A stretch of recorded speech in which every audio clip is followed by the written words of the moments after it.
Welcome back, ladies and gentlemen, to the Take It to the House YouTube channel. My name is Josh Houts, and today I am joined by a very, very, very special guest. You may know him as the Panama City Playboy. Others call him the Devil. He is a three-time Ring of Honor World Champ, the second ever to be crowned NXT Triple Crown Champion, and the leader of the Undisputed Kingdom. Let me welcome the one and only Adam Cole, baby. How you doing, Adam? I'm doing great, man. It's pay-per-view week for AEW, so it's a really exciting time. But I hope you're doing great, and thanks for having me today.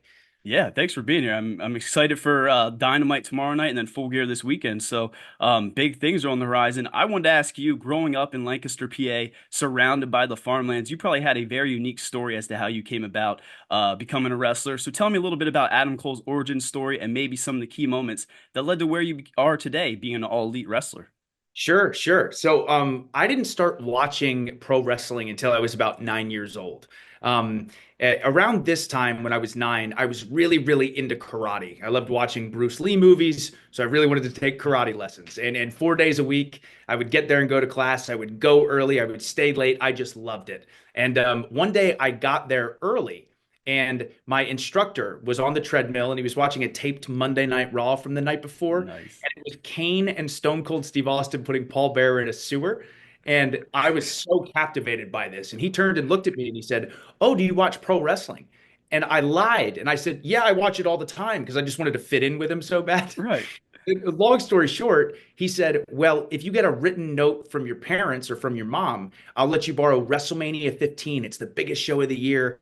And it was in Philadelphia this year. So I went home and I begged my mom. I'm like, "Mom, please let me borrow this wrestling tape." And at the time, this was like peak Attitude Era. So she was Yes. very unsure of letting me watch wrestling. Yeah. But she figured this guy's such a good guy, it's got to be trustworthy. I'll let him borrow the tape. And the rest was history. I saw The Rock and Stone Cold Steve Austin for the first time. And I'm not kidding. From when I was 9 years old on, all I ever wanted to do was be a pro wrestler. So that's kind of how I fell in love with it. I wrestled in school. I ended up quitting the wrestling team my junior year of high school because my mom asked me, "What are you going to do when you graduate high school?" I said, "Mom, you know this. I'm gonna train to be a pro wrestler."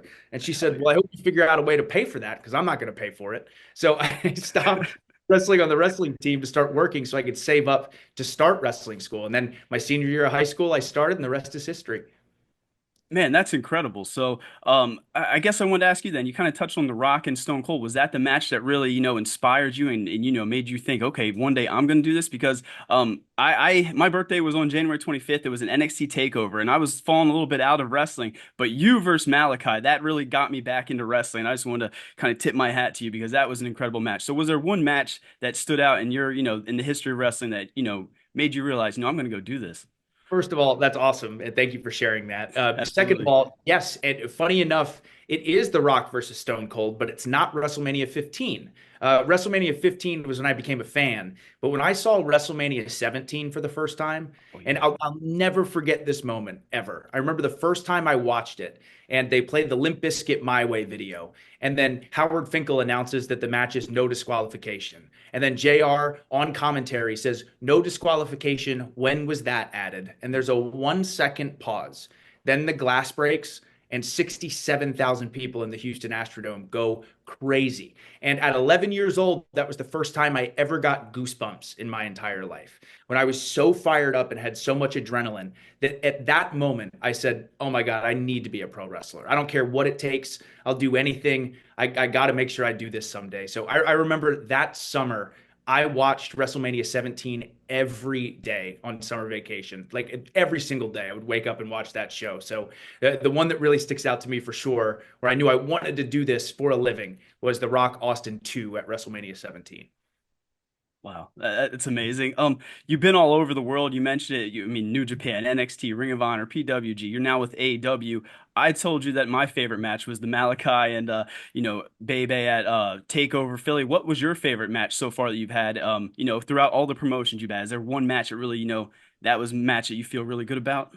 Yeah, yeah. So, I mean, I've been fortunate enough to step into the ring with some incredibly talented guys, and I definitely have favorites and ones that I look back on very fondly. I look at the all-in main event between me and MJF is a really special night. I look at me versus Johnny Gargano, 2 out of 3 falls at NXT Takeover is a really special one. But I think the match that's my favorite and the most important to me is in 2012 at Ring of Honor pay-per-view and iPay-per-view, Best in the World in the Hammerstein Ballroom. It was me versus Kyle O'Reilly in a hybrid fighting rules match. And at this point, me and Kyle were new to Ring of Honor. So the fans accepted us, but they weren't really behind us yet. And I remember we had this match, and Kyle ended up punching me in the lip, where I'm not kidding. I could have taken my lip and done this, like get Oh, completely split. And on top of that, they must have hit a vein or something because the blood was squirting out of my mouth. It was gruesome. It was violent. But the New York crowd was completely invested. And from that point on, me and Kyle were made in Ring of Honor. Like a week later, I won the Ring of Honor World Television title. It just really escalated our careers within ROH. So I look back on that one very fondly and one that was a big turning point for my career. that's awesome. And you brought up Kyle. I wanted to ask you a question because I went back and looked throughout all the promotions you've been at. It always seems like, you're in a stable and not so much just in a stable, but you're the leader of that stable, whether it's the Bullet Club, the Undisputed Era, the Undisputed Kingdom. Is there a reason for that, or is it just you and your bro Chachos going out there and just laying a whooping down on some people? I think too, I think generally speaking, a lot of the guys I've been in groups with, I think why it's worked so well is we all have a common goal. I may be the one who talks the talk lots of times, but again, everyone I'm in a group with can back it up. So and I think there's a trust there. I think they understand what my vision is and what my goal is, and they have that same vision. So again, it's not so much leading these guys, it's me fighting alongside brothers. That's awesome. Great to hear that. Two more questions before I let you go here. One, I wanted to ask you, you're really big on video games, right? Over on Twitch, the Chug's Army. Can you tell me a little bit about what's going on over there? Maybe what games you're playing? And then I don't know if you can touch on it, but AEW Fight Forever, that was a game that I was stoked about. I played, I've enjoyed it. Is there a future for AEW Fight Forever, or is that not really something you can talk about? Sure. So in regards to Twitch, again, this was something that started over the pandemic. When I say my two main passions in my life are pro wrestling and video games, that is completely true. I have such a passion and love for gaming. And I remember I wanted to start streaming on Twitch just as an excuse to talk to other people who also love video games.